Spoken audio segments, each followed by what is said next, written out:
Praise be to Jesus and Mary. You're listening to Returning to Catholic Roots in a New Age World, a podcast hosted by Holly and Mandy. Let's begin our show.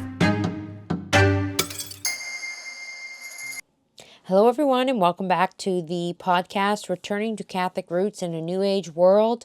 My name is Holly, and as always, I'm joined here by my mother, Mandy, and we're happy to be back this week for another episode, and we'll begin by saying, Jesus, meek and humble of heart, make our hearts like unto thine. So, sorry, we seem to have gotten into a rhythm here of missing a week, back for a week, missing a week, back for a week, so... Hopefully we'll correct our errors. We'll correct that. But just a lot going on. A lot going. This is always a busy time of year. For us too. We had Thanksgiving last week, so last week we had it yesterday. 2 days ago. 2 days ago. What day is Monday. it? Canadian. The Canadian Thanksgiving is on a Monday. It's on a Monday. I think it's the same day as Columbus Day. Right. Yeah. But so we had a great time. We were actually talking. At our Thanksgiving, I was doing dishes, but I overheard a conversation where my uncle was saying that the Americans have it best.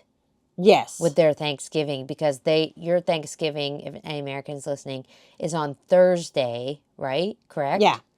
And then they have Friday, Saturday, Sunday. Yeah. And then they go back to work on the Monday. Right.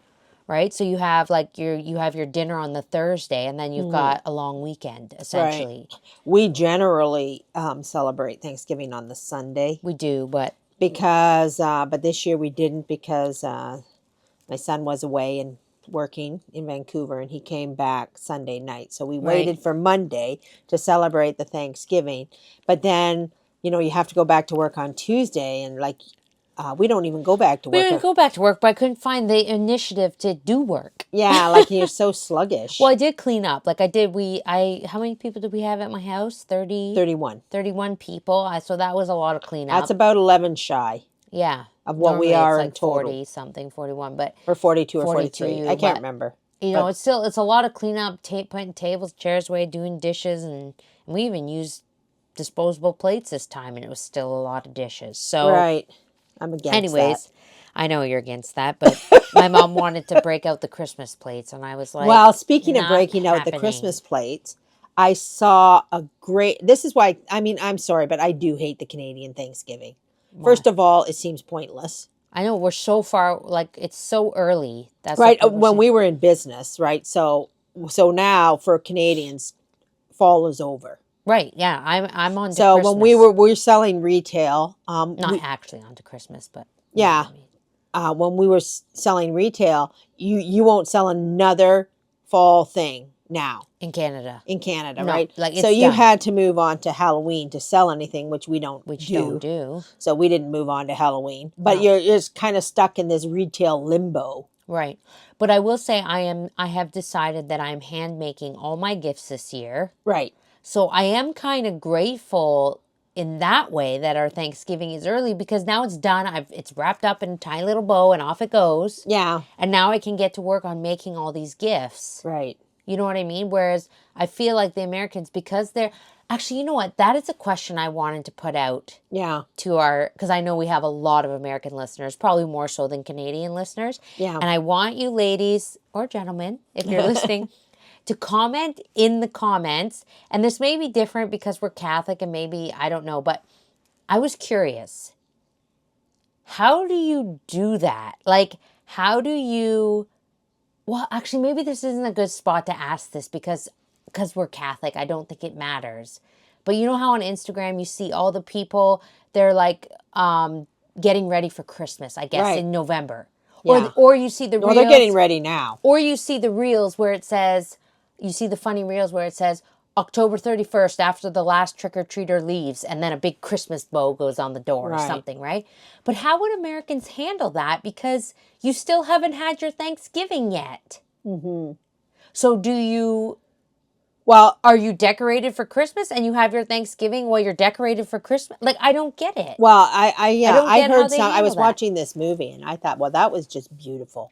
Yeah. And it was a prairie-type movie, right? Yeah. And this woman, anyway, they're on, kind of a little house on the prairie setting. They're sitting there. And the young girl asks an older girl, yeah, who married her father, you know, how she celebrated Christmas at home, and it's Thanksgiving to them, Right. right? So it's Thanksgiving, so they're sitting around being thankful, and the girl asks the young wife, you know, what she does back home for Christmas, and basically the answer to that question was nothing. Mm-hmm. And they're sitting there, and they were saying how sad that was, because the dad in this story was a very religious man, and he said Thanksgiving is the time that they is the kickoff time that they start waiting for the baby Jesus to come. Right. And you know, it didn't, he didn't say celebrate Christmas.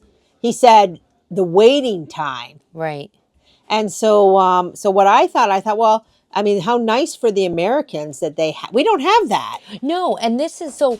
I am going to wrap this into Catholicism here. There is Yeah. a point to this, because when I was thinking about it, I thought how everything actually in the world cannot escape that it's set up to be liturgical. Yeah. You know, because I was thinking about it, when you do celebrate things liturgically properly and you don't start decorating for Christmas November 1st when the Right. last trick-or-treater leaves, quote Right. unquote, your house wouldn't be decorated for Christmas. You would be decorating for Thanksgiving, Yes. right? So it wouldn't matter, because you shouldn't be decorating anyways, because it's Advent. Right. Right. You know? So I just was like thinking in my mind when I was like, yeah, this, if people, I'm just saying it, you know, if the world was perfect, which we know it's not, I'm just saying, if the world lived liturgically like it's supposed to, Yeah. it wouldn't matter. Yeah. No, You but would just decorate for Thanksgiving, and then you would have Advent. And I mean, I know they didn't do that on purpose, because that's the first time I'd ever heard that in this movie. well, and Thanksgiving is not a Catholic holiday. I'm just No, saying, I know, but you it was know. like, it's like the kickoff to waiting for Jesus. Right, that you could tie that into that. I mean, Protestant, obviously. Right. Thanksgiving is Protestant. Is it? Mm. It has Protestant roots. Like, you know, the Pilgrims and the Mayflower, you know, they were... Well, regardless, they still didn't set it up in the middle of Christmas season. So, Right. you know. Yeah, so They anyway, were- but I thought that was nice. And I thought I wished we had. I wished we Yeah, could... because like I said, we're done now. I Fall's wished done we for had a us. Thanksgiving to be thankful for the coming of Jesus. Right, and we're in this. And into preparation. We're in this weird.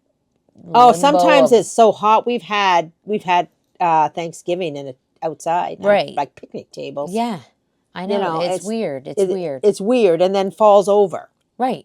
It sets When up really your whole. it's not, though. No, it's it not. hasn't even really started yet, to Barely. be honest. Barely. Yeah, But anyway. Speaking all this, I did want to speak about another thing that has to Okay. do with this, because Okay. we were very blessed to have, you know, majority of our family there Mm-hmm. all together, everybody being pleasant, everybody getting along, Mm-hmm. you know, which is really kind of rare out there in this world.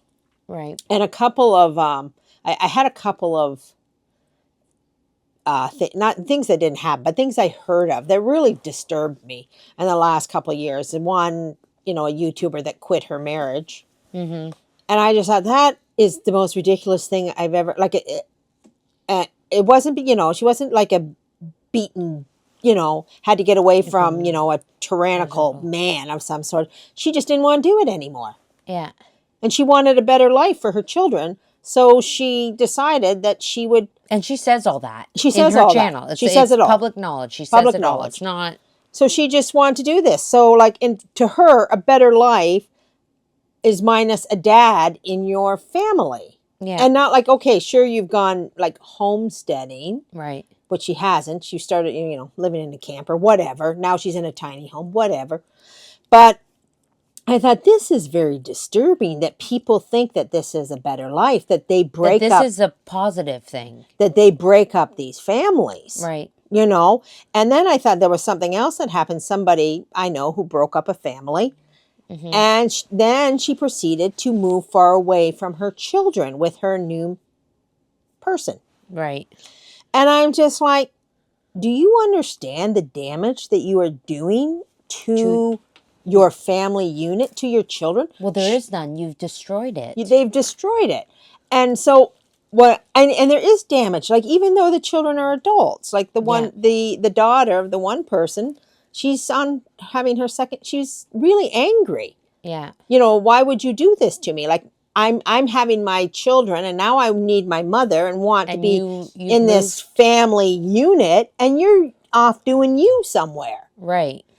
And I thought in my head, like, and I know not everybody gets the opportunity to have like a homestead. I'm doing that in air quotes, because a homestead doesn't necessarily mean, you're growing your own peas and canning all your own food and having chickens and all that. You could be in an apartment and have a homestead or a townhouse. Right. But you have to create a home, a coming home. Mm-hmm. And I mean, when I look at myself as an older person, you have to do that for as long as you can do it, Right. until you're too old to do it, right?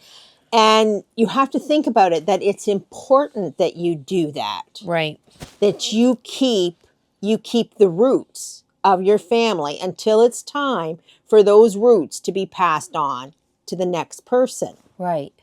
And nobody actually does that, or we don't take that serious. And I know everything too is like, God's will, right? I mean, God doesn't give us the opportunity sometimes to have big families, Right. or, into positions to create. But we don't destroy them of our own hand. But we don't destroy them of our own hand or no reason. For the sake of our quote unquote happiness. Right. And it's how important it is to create that homestead. And it's not easy. That's the other thing. It's not easy. It takes a lot of work on your part. It takes a lot of work to make an inviting environment for people to want to be there. And that is self-sacrificing. It is, what is it? The spirit is willing, but the flesh is weak. Right. The flesh is so weak that it thinks that it needs to be happy at all hours of the day. Mm-hmm. And I mean, we've been fed this new age baloney and line that, our happiness is the most important thing here. Right. So that's where you get a world full of selfish people that just at any turn, when they're not immediately happy at all hours of the day, have to leave everything behind and go out and search for their dream and their happiness. Yeah. And regardless if that means stepping on your family to do it. Right. No, absolutely. Absolutely. They had and it's their right. That they have a right to be happy, and that you should just accept that, and you should want their happiness for them. Yeah, years ago when your dad died, I think I may have mentioned this before, but the one constant thing that was said to me over and over and over again was that I had to think of myself. Mm-hmm. And I took that for, I had to think of myself, because, it's death. You're just reeling from everything in circumstance and all this kind of stuff. So you're not really thinking all that clearly. But I was thinking clearly enough to know if one more person says I have to think of myself right now, I might lose my mind. Yeah. I said, what? My children don't matter? Yeah. This doesn't matter. Other things don't matter. The only thing that matters is me. Yeah. I'm like, no, I don't think so. And then, I mean, thankfully I was sane enough at the time to reflect, no, I have to do what's best for everybody. Right. I cannot do what's best for myself. That's actually the last thing that you should ever be doing on any given day, is what's best for yourself. Yeah. I mean, totally. we are followers of Christ, Mm-hmm. who did not do what was best for himself, Right. who never does what's best for himself. Exactly. God's will and divine providence is always what's best for us. Right. So I'm just saying, ladies and gents, do what, if you're in a position with and when I say a position, I don't mean, have a grand farm of 50 acres. I mean, have a family or have people, and if you don't have that, if you're not fortunate enough to have that with, parents, start with you. Yeah. Start with you and say, okay, I'm going to be the rock. Mm-hmm. I'm going to be the foundation here that everybody can come home to, Right. because it's what's missing in our world. Right. The foundation that, the rock that, and that's actually when, even for adult children, if they know they always have the rock, Right. then they always, it gives a confidence, a security. It's like a security blanket. They're like, they can go out and do anything because the rock is there. Right. They don't have to be around it 24/7. Yeah. So guys, it's a lot of work. It's a lot of self-sacrificing on your part. It's a lot of, peeling potatoes and, vacuuming floors and, getting up and making food for people. It's a lot of that stuff, but it's missing, and it's so necessary. Right.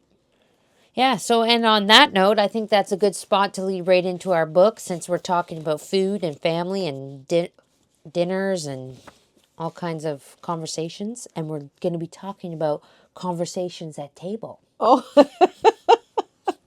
What you should be talking about with your family. well, we certainly had a lot of conversations on Monday. The one thing that our family, that I bet you couldn't guess that we're talkers. Yeah. Not No, just me, not just Holly, but but a everybody. whole room of them. All right, so conversation at table. So I guess we'll just dive right into our book here, and we are reading from the Handbook of Good Manners for those that are new here, and this is from the Mother House of the Sisters of Charity. Okay, so quote, though we are not deliberately to make use of the dining table as a place from which to teach, nevertheless, when conversation is permitted, we might remind ourselves that our words, if useful and kindly, may often be instruments by which God will transmit many actual graces. End quote. So, I mean, that's a great starting point right there. Right. You know, I mean, I don't know what it's going to say there next, but I try very hard not to say things that are going to be hurtful to someone in the room. right. Like if you know that there's, a certain person struggles with this issue, Yeah. like don't talk about it. Right. Right. I mean, that's personally what Well, I because I try think hard to do. Like in a I think exactly what they're saying here, it's not a place from which to teach, but you need to remember that even though that's not your intention to teach, your words are maybe doing that. right, And you may be saying things that people are hearing and, and it's not your intention to school anybody, quote unquote, right. because you're at the dinner table just having casual conversation, but, people are always listening. Well, I mean, we grew up in a house where your grandfather taught from the dinner table. Right. And it wasn't, it was just storytelling. Right. It wasn't like It wasn't actual. It wasn't actual Okay, teaching. I'm going to sit down and teach y'all something. It was him We were just always listening. he was always talking and everybody was always always listening, listening, right. because he was interesting. I Yeah. mean, it helps when the person's interesting. Yeah.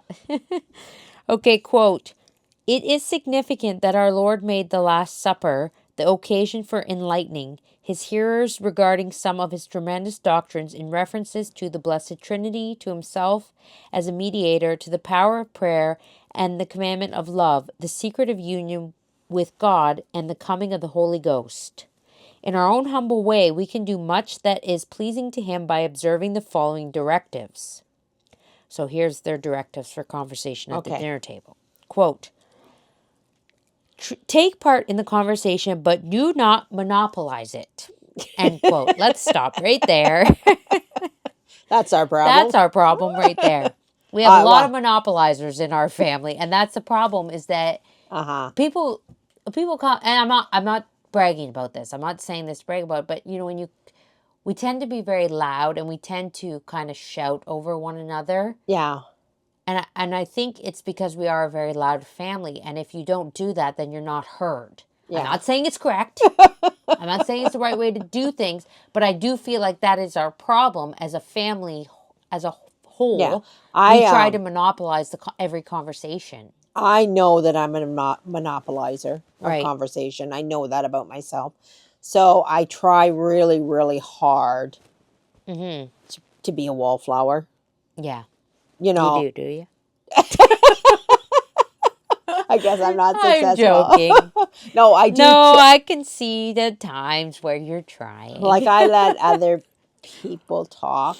Yeah, you do. If there's. I'm just joshing. And some people are really good storytellers, and you like listening to them, and other people are not so great at storytelling. But that doesn't mean they don't get their time. That doesn't mean they don't get their time. And you just sit there and be polite and wait for them to finish. You know. So I mean, and if you recognize yourself as somebody who's kind of boring, like I mean. I don't know if people recognize themselves as somebody who would say that. I don't know. I'm a very boring person. But I mean, I think you should evaluate your worth. Wow, yeah. Like I mean, that's part of humility, right? Mm-hmm. Is in a reflection on: am I somebody that people actually want to listen to, or am I somebody that people are bored? I put everybody to sleep. Well, and I am going to say, and I'm not saying this to you directly, so don't take offense to it. I am offended before you've even started. But I'm just, in general, people generally do not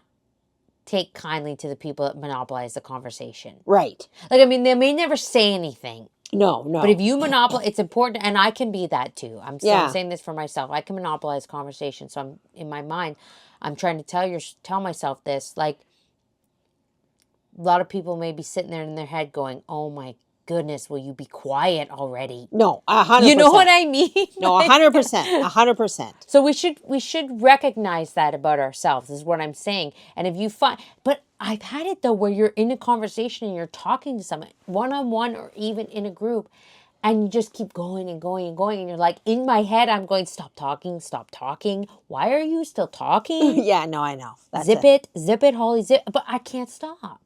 So it's like one of those things where I have to pray, I guess, to the Holy Ghost and say, zip my mouth, would you? Please. Yeah. Like, zip it. Yeah. You know? No, Help I know. me. Put my guardian angel, I should say.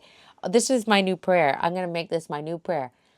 To my guardian angel, my good friend from heaven, please, if I'm talking too much, just put your hand over my mouth. Yeah. And I know you don't have a hand, but please put something over my mouth to make me stop. Right.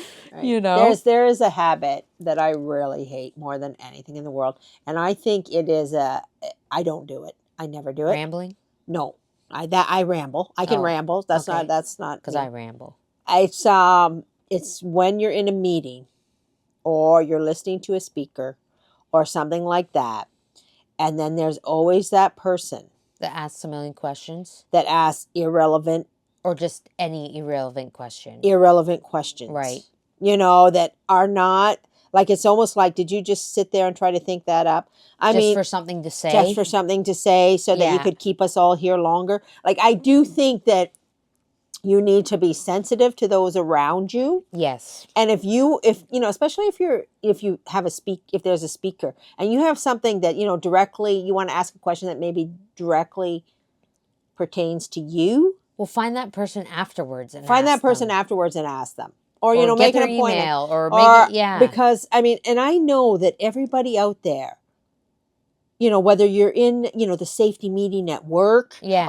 you know, and then, and that's going to be the same person. I know. Somebody's got every a single question. time. It's going to be the same person that says, excuse me, you know, and then they'll Yeah. come out with something that'll just like send everybody else. Yeah. It's my father, there's a new age thing. This is very new age to say there's no such thing as a stupid question. Well, And there is. actually, you know what? Since you brought that up, it reminded me. I'm just going to tell this story really quickly because I will never forget this. Remember when I started my job? Yeah. Remember that guy? Remember the Zoom meeting? And it was my Yes. first day. My very first day. I've forgotten this, but I do vaguely And we remember. were in a Zoom meeting, and it was like, okay, so-and-so is new here. Me and this other guy, and they had this, because this was when everybody's working from home, and I always work from home. So anyways, regardless. But we're in the Zoom meeting, and everybody's on their cameras. They introduce us, and then they go on to talk about company business. And there was this guy, and he's that guy that always asks questions. Yeah, it's And like, you could tell he had bothered people. yes. And he had bothered the CEO Yeah. of the company. This Right. is the CEO, okay? Right. And he made a joke. The CEO made a joke in the Zoom meeting. Does anybody have a question? And then he said so-and-so's name. I bet you do. You always got a question or something. I can't remember exactly what he said, but he poked fun at this guy. Yeah. And then at the end of the meeting, they were like, okay, we're going to wrap this up. Does anybody have anything to add? And then this guy turned his mic on and went off Yeah. on the CEO of the company for signaling him out, and he has issues, and, you know, and it was very awkward. Right. It was so awkward. And I'm not saying who's right. I'm not saying who's wrong. But I'm just saying it was like one of those things that I will never forget. And I was like, okay, but you are that guy that always asks a question. This was supposed to be a 20-minute meeting, and you dragged it out for an hour. Yes. You know? Yeah. And you do upset everybody. You upset everybody, and you weren't considerate of everybody's schedules. You do this all the time. Yeah. And 2 people ended up quitting over that. Yeah. Do you remember that? It was Yeah, I the do first day, remember and I that. was like, The guy had a He breakdown. had a breakdown on a Zoom meeting over this. And then people were angry. And then people were angry with the CEO.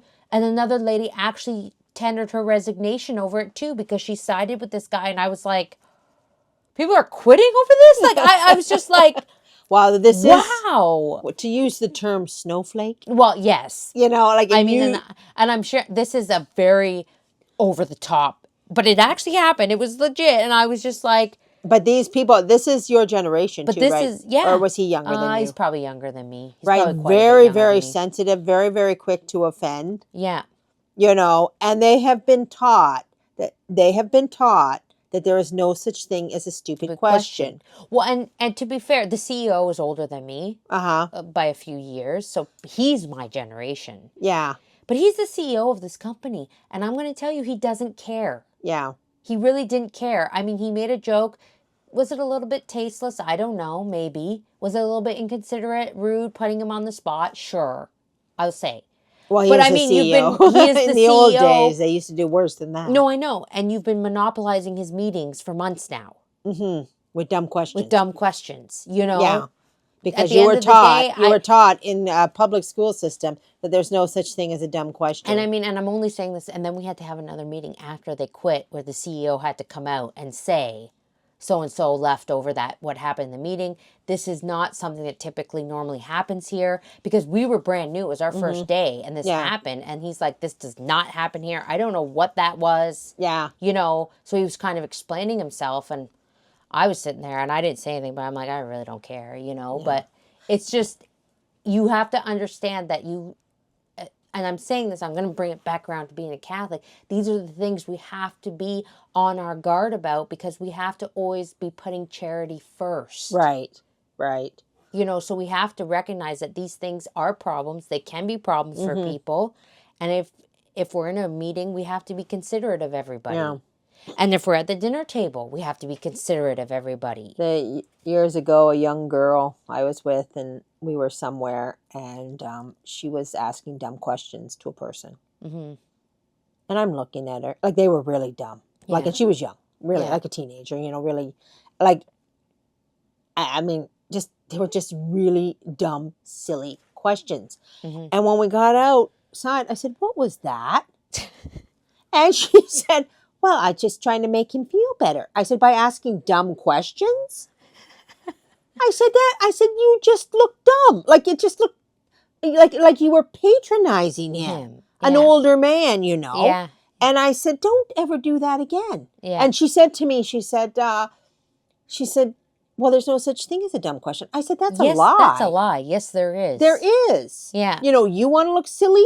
You want the person you're talking to, you know, like. Yeah, that's another good point. Like, and then you make other people look silly. Yeah. Or you talk down to them by asking stupid questions. It was really patronizing. Yeah. It was really, you know, and she just thought, and to be fair to her, she was just doing what she'd been taught. Right.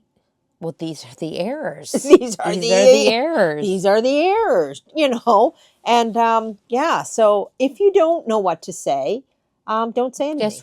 Good rule of thumb is say nothing. Yes. That's always a good rule of thumb. You know, to be more on the quiet side is better than to be talking and sounding foolish. Right.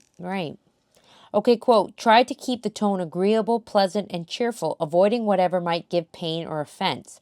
When the duties of the sisters are varied in nature, it is especially necessary that only subjects of general interest be introduced. End quote.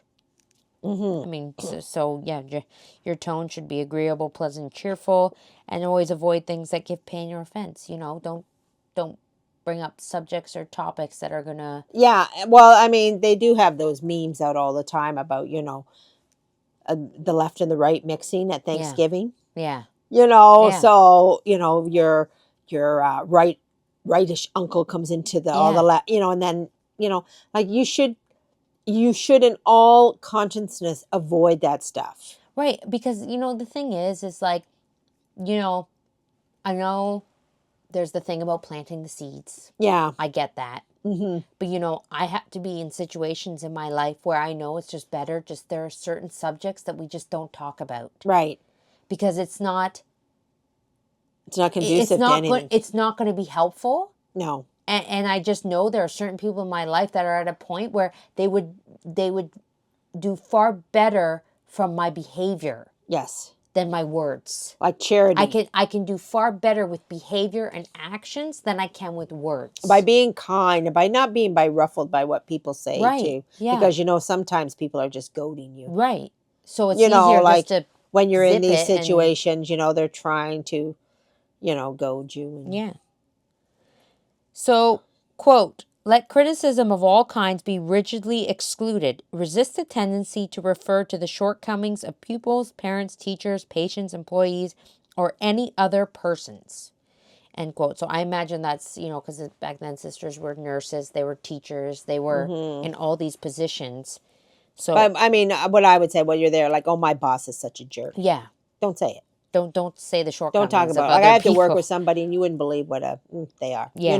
Like, just don't say that. Don't talk about Well, I mean, things that talk about, like, even if like nobody knows who that person is, It doesn't and you're matter. you're just relaying a story. Yeah. It's not like it's not. Yes, that's not pleasant. Like Right. you're trying to keep the room pleasant. Right. And trust me, when you've been somewhere where everything is just pleasant, Mm-hmm. it's a joy. Right. You don't leave being agitated and Yeah. aggravated and what somebody said. Well, because this is the other thing there's- too. The other thing too, you could be, crabbing about somebody and people just think you're the crab. Right. Well, or somebody may be. I'm not going to use the word harboring, but like keeping something buried, a little Yeah. bit of annoyance or something.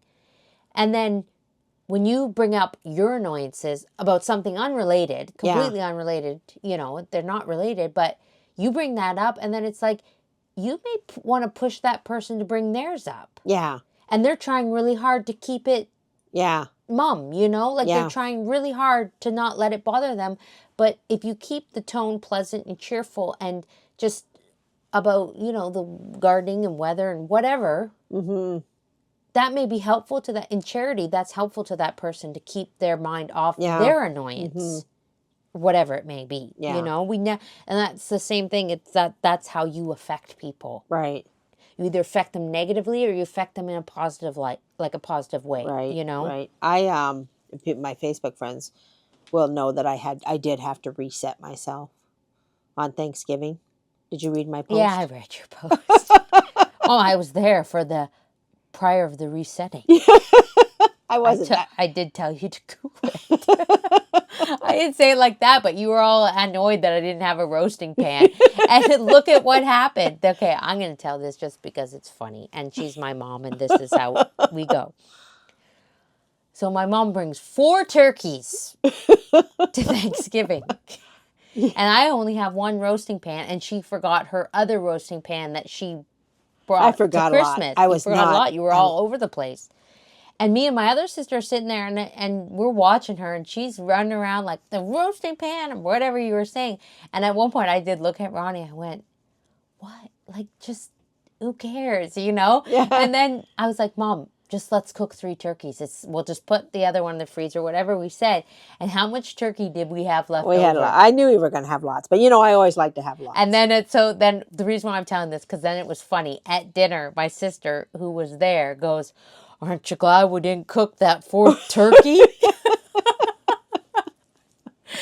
So, it's just funny. We all had a good chuckle about Yeah, it. I My mean, mom went home. She reset herself. and I wasn't. You didn't go. She didn't leave home to go home and huff. She did actually have to go home. I had to pick go up home people to and pick up shower, people. I just went there to put the turkeys on, and that's it. Because it's at my house, but I don't do any of the cooking.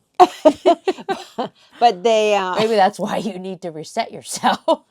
But I wasn't crabby. No, she was no. I'm not. I was just I'm like not I was saying letting anything. things bother me. You were just like generally I I don't. would use the word agitated. Yeah. Is what I would say. Yeah, and so I was just like, okay, this is not going to fly because all these people are affect going to the come, mood. and I'm going to, be agitated, And that and affects then me. I'm going to make other people be agitated. Yeah. And I try really, really hard, like when we're at a family thing, to not criticize anybody, to say, Yeah. You're wonderful, you're beautiful, you're awesome. Everything's wonderful. Everything is nice, and you can't do that when you're agitated. No, you can't. So, in this case, I had to go home and I had to reset myself.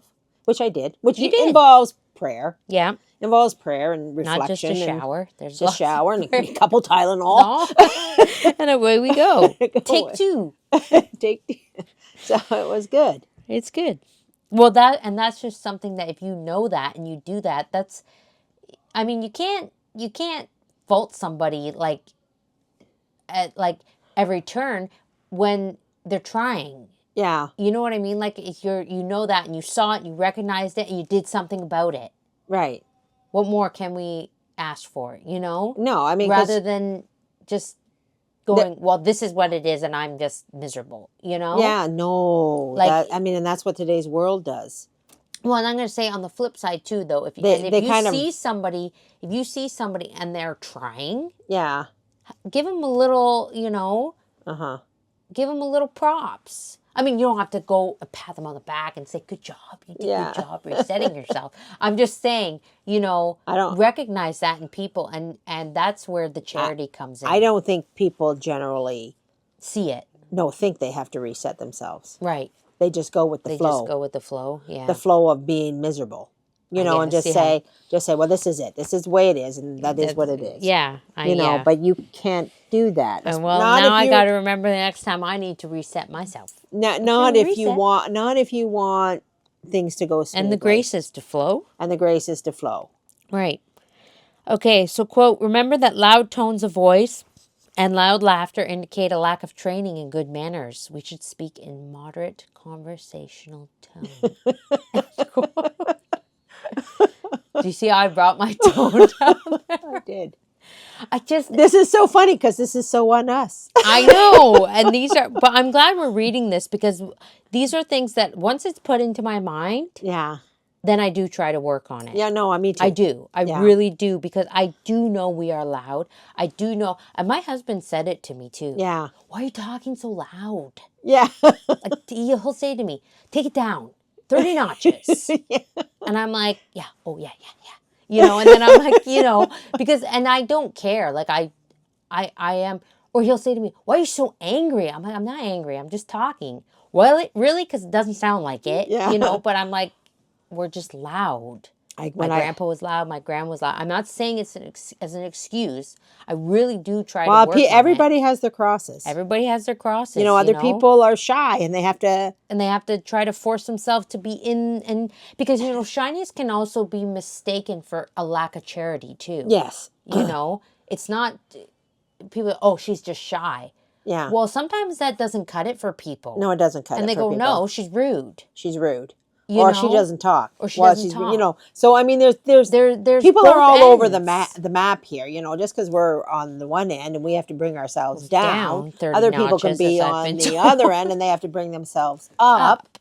And we got to meet somewhere in the middle. Again, with Catholic, it's moderation. And it's about making yourself perfect, like Christ. Moderate. It's right there. The word's right there. Moderate conversational tone. How is the weather today? You know, I'm going to go home and I'm just going to say phrases in a nice, moderate conversational tone and hope they stick. My loud, booming voice. Okay. All right. So, we're going to just finish off this nice little subsection here of reminders for servers, even though I'm not, maybe this will relate. I don't know. But, okay. So, quote, before commencing your duty, unite in spirit with our Lord who came on earth, not to be ministered unto, but to minister. Remember that it will mean much to the sisters if you imitate his alertness, thoughtfulness, and courtesy. End quote. So, I mean, obviously we're not servers, but you know, if you have guests in your home, we are servers. You're serving people that come into your home. You're serving your family, your children, your husband. You know, we are servers. We're here to serve. Yeah. Remember to be alert, thoughtful, and have courtesy. I mean, and people have to, I mean, years ago when I compiled that Holy Hour for Women, it was all about that you were in service. Yeah, we are in service. Yeah, and that, you know, even if you're single, everybody's in service. And everybody has to be conscious of that's why they're here. They're here to serve other people. Well, and I'm going to tell you, nobody makes you feel as good as somebody who is looking out for everybody. Oh, yeah.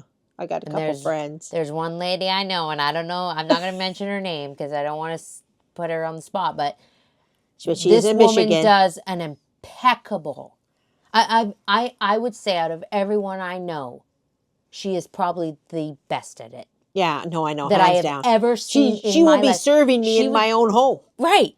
And I just when she is around and she is in the room, you feel so looked after, so thought after, and so and it's genuine. Oh, 100%. She makes you feel like and that's charity. Yeah. That is charity that you go she'll sacrifice her good time, not even in her own home. I mean, I'm sure if she was in her home, it'd be the same. But she just wants to make sure that everybody is looked after. Yeah. It's beautiful, beautiful. And I mean, I just that's what you want. That's what you want people. I mean, I know we're not after human respect, but God first, to show God that But I mean, true charity starts with from our end of things, that's what our we neighbor. want to make people feel. Right. We want to make them feel special. Right. We want to make them feel loved. Yeah. Yeah. Okay, quote, first glance over the table to see if every sister's place is supplied with all that is needed in the way of the table service.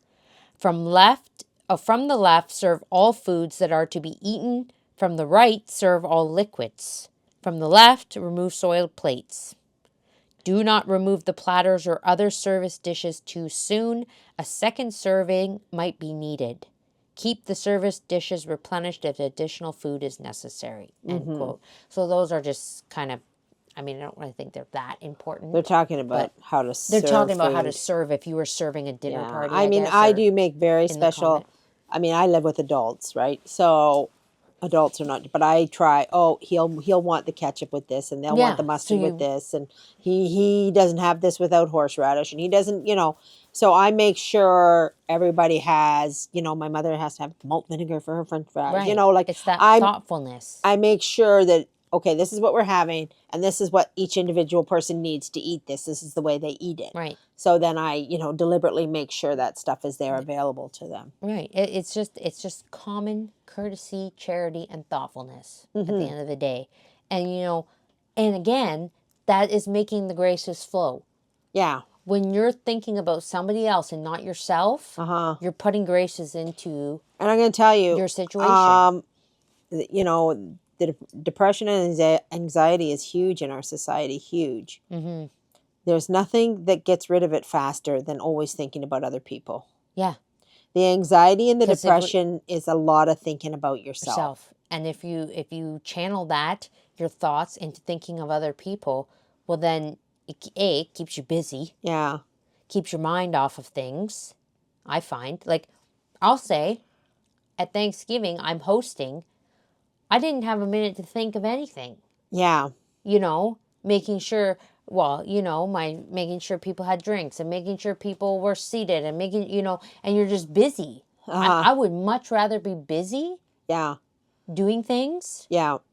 I do that. I will say that is my favorite part about hosting anything. Is that you're busy. Really? So you don't. I mean, sometimes I'm like, oh, I didn't really get to sit down and talk to people very much. But you still do. But yeah, I'm gonna say though, from a person who's over 60, I'm tired. Why? I'm tired. Are you tired? No. Oh, okay. Not that much. Okay. But I mean, I've gone through my stages of laziness. Mm-hmm. Like when I was younger, and I didn't want to be the person doing all the work. So we would have a party, and I've always had the parties. Yeah. Ever since you guys were They little. were always at our house. They were always at our house. I always did the work. Still doing the work. And my dad always did a lot of the work. Or was at my mom and dad's house, and my dad always did all the work. Like he did all the work. And I did all the work. And then you'd be like, well, I didn't get to talk to anybody. Like back in the day, it was like, I felt like, I don't know, maybe I begrudged it a little bit. Like I never got to sit down and have a drink, or I never got to sit down and enjoy anything. I mean, half the time I didn't even eat. You're eating after the fact, or you're just shoving food in your mouth while you're cooking. Yeah. But you don't actually sit down and legitly enjoy the meal. Right. Ever. Yeah. And and like I say, back in my selfish days, well, it's hard to say that one's selfish when they're doing all that, but you begrudgingly. begrudge it, Yeah. like, oh, I never, I don't get to enjoy anything. I Anything. don't get to have the Yeah. fun. And it wasn't until that I realized that that was my specific duty Mm-hmm. to do that. It's a duty. That was what I'm here for, right? Right. And that I don't begrudge it anymore. I don't really care, Mm-hmm. Like, I mean, let's be real. I certainly get my words in. Yeah. She still manages, I people. still manage. So, What's that? I'm stirring the potatoes. Oh, you want to hear about this? No, I'm just kidding.